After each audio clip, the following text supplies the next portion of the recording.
बैसाख महीने में बाबा शंकर को जो चढ़ाया जाता है और 1000 अश्वमेध यज्ञ का पुण्य फल हम प्राप्त कर लेते हैं। मंदार और शमी ने दोनों ने मिलकर भगवान शिव की आराधना करी और देवादिदेव महादेव ने वर दे दिया, सुनो शमी और सुनो मंदार, यदि कोई भूल से भी आपकी पत्ती, आपका पुष्प मुझे समर्पित कर देगा, सुनो मंदार, सुनो शमी, अगर कोई भूल से भी आपकी पत्ती, आपका पुष्प मुझे समर्पित कर देगा, उसे 1000 अश्वमेध यज्ञ के स्नान का जो पुण्य होता है वो एक क्षण में प्राप्त होगा। 1000 अश्वमेध यज्ञ का पुण्य, 1000 अश्वमेध यज्ञ का पुण्य एक क्षण में प्राप्त हो। ये मंदार, ये शमी, 1000 अश्वमेध यज्ञ का पुण्य एक साथ। शमी की पत्ती देखिए आप लोगों ने, जम के तो बोले जरा, देखिए मंदार पुष्प भी देखा हुआ है। अब शमी की जो पत्ती होती है, उस शमी की पत्ती को भगवान देवादिदेव महादेव पर चढ़ाने का, शमी की पत्ती जो होती है उस शमी की पत्ती को चढ़ाने का एक नियम भी होता है। थोड़ा सावधानी से सुनना इस नियम को, जो आपके जीवन को सार्थक बना सकता है। शमी की पत्ती को चढ़ाने का एक नियम है, बड़ा सुंदर नियम, आपके जीवन में उतारने लगा। महाराज, जब सारा श्रृंगार मेरे देवादिदेव महादेव का हो जाए, बहुत ध्यान से सुनना, ये प्रसंग आया नहीं पहले, आज अगर कुबेरेश्वर बाबा की पावन धरा पर यह प्रसंग निकला है तो उसको ध्यान से सुनिए। पत्ती, शमी की जो पत्ती होती है, उस शमी की पत्ती को कब, कैसे और कहां चढ़ाना चाहिए, और शमी की पत्ती का फल क्या होता है वो भी अभी हम समझ लें उसको। शमी की पत्ती, संपूर्ण स्नान भगवान का हो जाए, संपूर्ण स्नान आप समझें उसको। जैसे ये शिवलिंग है, जलाधारी, जल निकल कर जाने का स्थान, गणेश, कार्तिकेय, अशोक सुंदरी, जलाधारी मतलब माता पार्वती जी का हस्त कमल, शिवलिंग, शिव का स्वरूप, ऊपर जो जलाधारी लगी है उसमें से एक एक बूंद जो पानी नीचे गिर रहा है, जो पानी नीचे गिर रहा है, शिव जी की बेटियां जया, विषहरा, शामली बारी, दौतली, देव, शिव जी की पुत्री बेटी। जब देवादिदेव महादेव को शमी का पत्ता चढ़ाया जाता है, कब चढ़ाते हैं, जब आपने संपूर्ण जलाधारी को हाथ से साफ कर दिया हो, शिवलिंग पर जल चढ़ा दिया हो, शिवलिंग का पूरा श्रृंगार आपने कर दिया हो, संपूर्ण श्रृंगार मेरे देवादिदेव महादेव का हो गया, संपूर्ण श्रृंगार। बाबा को चंदन का लेपन, अबीर, गुलाल, अक्षत, बेलपत्र, धतूरा, जो भी तुम्हें चढ़ाना है सब कुछ तुमने चढ़ा दिया, सारा श्रृंगार मेरे देवादिदेव महादेव का हो गया। तब शमी की पत्ती को मां जगत जननी की जो जलाधारी है उस पर मात्र स्पर्श कराकर शिव के शिवलिंग पर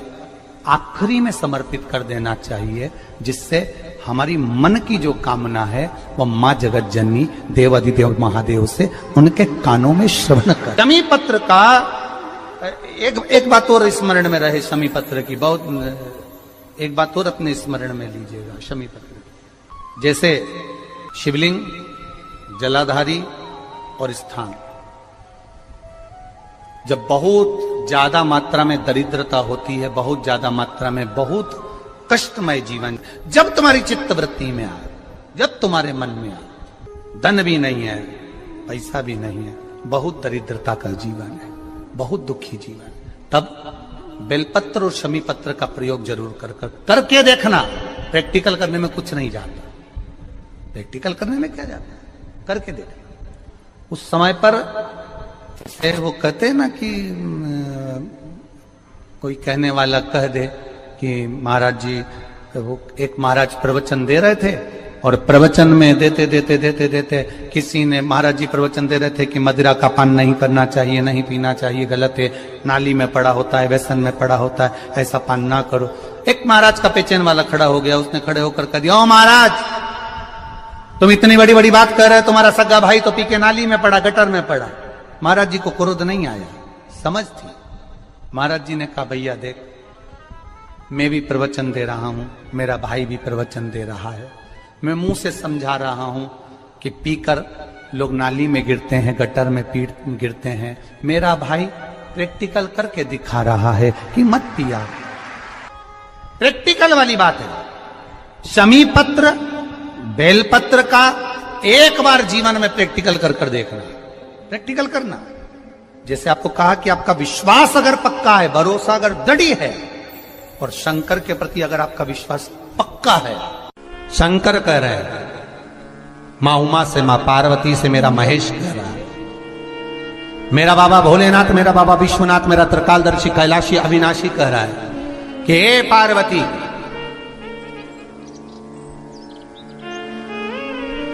एक बीला, एक बेल जो मुझे समर्पित करता है, और समर्पित करने के बाद उस बेल की महत्वता देखिए, जो बैसाख महीने में बाबा शंकर को जो चढ़ाया जाता है, और 1000 अश्वमेध यज्ञ का पुण्य फल हम प्राप्त कर लेते, मात्र एक फल चढ़ाकर, मात्र एक फल चढ़ाकर। हे पार्वती, संसार का मनुष्य जब मुझे वो बेलपत्र समर्पित कर, वो बेल का फल समर्पित करता है, पार्वती वो फल जो मुझे चढ़ता है, फिर मैं भले नर्मदा के जल से निकला हुआ कंकर शंकर क्यों ना हूं, फिर चाहे मैं गंगा के जल से निकला हुआ कंकर शंकर क्यों ना हूं, चाहे फिर मैं यमुना के जल से निकला हुआ कंकर शंकर क्यों ना हूं, चाहे मैं सरयू के जल से निकला हुआ कंकर शंकर क्यों ना हूं, चाहे मंदाकिनी के जल से निकला हुआ कंकर शंकर क्यों ना हूं, ए पार्वती, फिर जो भी शिवलिंग पर वो बेल समर्पित होता है, वो बेल उठाकर जीव अपने कार्य में ले सकता है। ये मां उमा से कह रहा है। तो उस बेल की महत्वता जानेंगे। अब अपन उस बेल को जानने के लिए वापिस स्कंद पुराण में चले, तो स्कंद पुराण में लिखा हुआ है कि जो बेल बैसाख के महीने में शंकर को चढ़ाया जाता है, वो बेल का फल उठाकर रख लिया जाता है। बैसाख के महीने में उस चढ़े हुए, बाकी के आपको बेल का फल खाना हो तो बात दूसरी, पर चढ़ा हुआ जो बेल का फल है वो पूरा बैसाख नहीं खाना। बैसाख के बाद में अगला जो महीना आए, उस महीने के अंदर उस फल के अंदर का गुर्दा निकालकर उसको सुखा लीजिए, और सुखाकर जिस व्यक्ति को पथरी की बीमारी हो और जिस व्यक्ति को पेट में बहुत भोजन पचता ही नहीं है, पूरा शरीर पाचन क्रिया बेकार हो गई, उस व्यक्ति को केवल 7 दिन तक शंकर पर चढ़ा हुआ वो बेलपत्र प्रदान कर दीजिए, पथरी भी बाहर और पाचन क्रिया भी ठीक, जिंदगी भर तकलीफ नहीं। उस बैसाख में उस फल की इतनी महत्वता बाबा भोलेनाथ स्कंद पुराण, लिंग पुराण, नर्मदा पुराण, पद्म पुराण के अंतर्गत, शिव महापुराण के अंतर्गत वर्णन कर, उसकी महत्वता है। वो बेल का फल साधारण नहीं हो सकता। अब मंदार का जो पुष्प होता है, आंकड़े का जो फूल होता है, एक सफेद कलर का भी होता है और एक गुलाबी कलर का भी होता है। देखा है आप लोगों ने? बोलो, जम के बोलो, देखा है ना? गुलाबी कलर का जो पुष्प होता है वो आप मंदार का, आंकड़े का जो गुलाबी कलर का पुष्प होता है, आप टीवी पे देख रहे होंगे, एक सफेद देख रहे होंगे, एक मंदार का गुलाबी फूल, नीला कलर का फूल देख रहे होंगे। जो नीला कलर का जो पुष्प होता है, गुलाबी कलर का जो आंकड़े का फूल होता है, प्रयास करना, जब किसी विषम परिस्थिति में फंस गए, विषम परिस्थिति, जब आपको लग रहा है कि मुझे बहुत भय लग रहा है, कुछ बुरा होने वाला, आपको लग रहा है आज मेरी उल्टी आंख बहुत फड़क रही है, कुछ गड़बड़ होने वाला, आपको लग रहा है मेरी सीधी आंख फड़क रही, कुछ गड़बड़ होने वाला, तब केवल वो नीला जो गुलाबी पुष्प है मंदार का, उसको कहीं से लाकर शिवालय में अशोक सुंदरी वाली जगह पर स्पर्श कर कर शिवलिंग पर आप चढ़ा दीजिए। आपकी विषम परिस्थिति कैसी भी होगी, वो रास्ता बनाकर बाहर निकल जाएगी, आपको फंसना नहीं, परेशान नहीं। मंदार आंकड़ा, सफेद आंकड़े का पुष्प भी भगवान शिव को समर्पित होकर, जैसे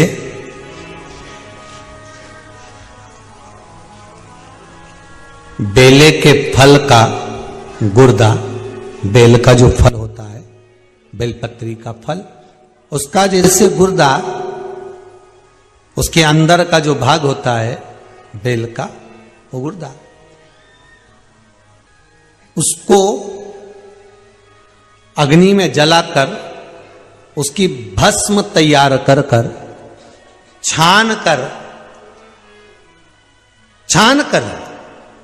जब जब आपके यहां विद्वान ब्राह्मण शिव जी का अभिषेक कराते हैं, पूजन कराते हैं, तो उसमें लिखते हैं पूजन के साहित्य में बेलपत्री, धतूरा, दुर्वा, ये उसमें नीचे लिखेंगे भस्म। लिखते कि नहीं लिखते? लिखते हैं ना, भस्म अभिषेक में चाहिए रहती है। तब उस भस्म का थोड़ा सा भी भाग आप अगर शिव को समर्पित कर रहे हो तो ये जान लें कि शंकर मनवांछित फल प्रदान कर रहे हैं। शिव फल प्रदान कर,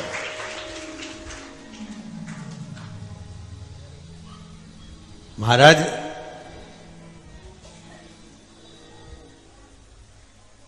बेलपत्री के वृक्ष के नीचे बैठकर